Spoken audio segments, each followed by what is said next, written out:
In Silchar, a remarkable moment of compassion, Assam Chief Minister Himanta Biswa Sharma was seen sitting on the ground speaking directly with local youth Mujibur.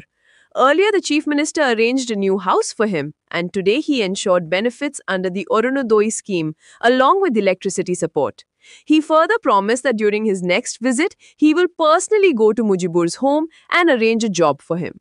Now let's take a look at what exactly the Chief Minister discussed with Mujibur. Watch the video, share it, and drop your valuable thoughts in the comments. তোমার সঙ্গে অতটা অন্যায় হয়ে আছে তোমার এখন সমস্যাটা কি বলেন বিবি আছে বাচ্চা আছে হ্যাঁ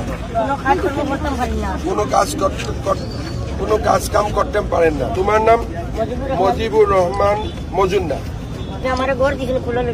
ঘরটা তো তোমার হয়ে গেছে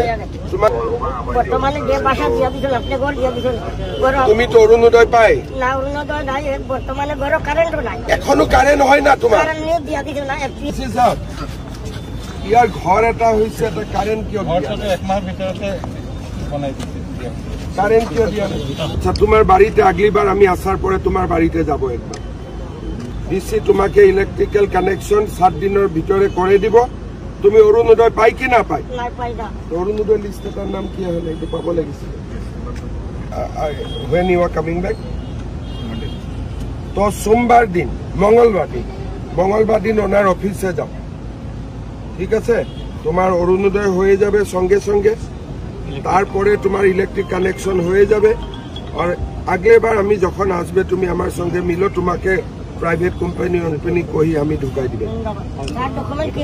ডকুমেন্ট